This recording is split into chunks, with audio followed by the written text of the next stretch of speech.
করেন। এই যে দেখেন ব্যাগটা ছিঁড়া রাস্তায় পড়ে গেছে, 15 টাকা দামের ব্যাগ। এই যে দেখেন হাতে হ্যান্ডেলটা চলে আসছে, ফালতু বয়কট আরো। শপিং করতে গেলে বিভিন্ন প্রতিষ্ঠান তাদের নিজস্ব লোগোযুক্ত ব্যাগে পণ্য তুলে দেয়। এতে একদিকে যেমন পণ্যের বহন সহজ হয়, অন্যদিকে প্রতিষ্ঠানগুলোর প্রচারণও হয় ব্যাপকভাবে। তবে পরিবেশ সচেতনতার এই সময়ে প্লাস্টিক ও অতিরিক্ত শপিং ব্যাগ ব্যবহারের ক্ষতিকর দিক নিয়ে বাড়ছে উদ্বেগ। এমন প্রেক্ষাপটে ঢাকার ব্রাক সেন্টারে আয়োজিত এক সংবাদ সম্মেলনে পরিবেশ রক্ষায় নিজেদের নতুন উদ্যোগ তুলে ধরেছে আড়ং।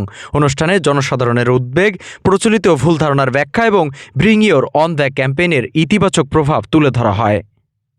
আমি আপনাদেরকে মনে করিয়ে দিতে চাই আমাদের 70 এবং 80-র দশক বাংলাদেশে। আপনাদের নিশ্চয়ই মনে আছে যারা ছিলেন যে আমাদের অভ্যাসগুলা আরও অনেক সাস্টেইনেবল ছিল।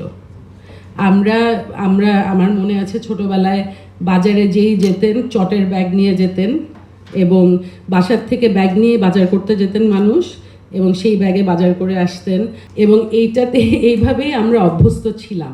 তারপরে যখন সিঙ্গেল ইউজ প্লাস্টিক ব্যাগস আসলো এবং এইটা ওয়াইডলি ইউজড হওয়া শুরু করলো, তখন আমরা আমাদের এই বাজারে ব্যাগ নিয়ে যাওয়ার অভ্যাসটা ভুলে গেলাম। 2024 সালের সেপ্টেম্বর থেকে আড়ং শপিং ব্যাগের জন্য মূল্য নির্ধারণ করে। একই সঙ্গে যারা নিজস্ব ব্যাগ নিয়ে কেনাকাটা করতে আসেন তাদের জন্য চালু করা হয় 15 টাকা ক্যাশব্যাক সুবিধা। এর মাধ্যমে গ্রাহকদের মধ্যে পরিবেশবান্ধব অভ্যাস গড়ে তোলার চেষ্টা করছে প্রতিষ্ঠানটি।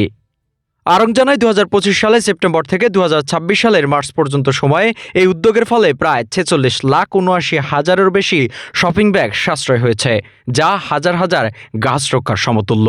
একই সময়ে ব্যাগ বিক্রি থেকে সংগৃহীত প্রায় 2,89,90,000 টাকা সম্পূর্ণভাবে পরিবেশ ও বৃক্ষরোপণ কার্যক্রমে ব্যয় করার ঘোষণা দেওয়া হয়েছে। একই সময়ে ব্যাগ বিক্রি থেকে সংগৃহীত প্রায় 2,89,90,000 টাকা সম্পূর্ণভাবে পরিবেশ ও বৃক্ষরোপণ কার্যক্রমে ব্যয় করার ঘোষণা দেওয়া হয়েছে। এই তহবিলের মাধ্যমে 3টি বড় উদ্যোগ বাস্তবায়ন করা হবে, যার মধ্যে রয়েছে ব্রাক আলট্রা পিওর গ্রাজুয়েশন প্রোগ্রামের আওতায় 40,000 অংশগ্রহণকারীর মধ্যে বিতরণ করা হবে 80,000 গাছের চারা। পাশাপাশি রাজশাহীর বরেন্দ্র অঞ্চলে সেচ সহায়তা এবং 50,000 গাছ রোপণের উদ্যোগ নেওয়া হয়েছে। এছাড়া মিশন গ্রিন বাংলাদেশের সঙ্গে যৌথভাবে ডেমরা ও রূপগঞ্জে গড়ে তোলা হবে 20,000 গাছের মিয়াওকি বন। আয়োজকরা জানান, মিয়াওকি পদ্ধতিতে স্বল্প সময়ে ঘন বন তৈরি সম্ভব, যা জলবায়ু পরিবর্তনের প্রভাব মোকাবেলায় গুরুত্বপূর্ণ ভূমিকা রাখতে পারে। Nazmul Gazi, prime TV, desk report.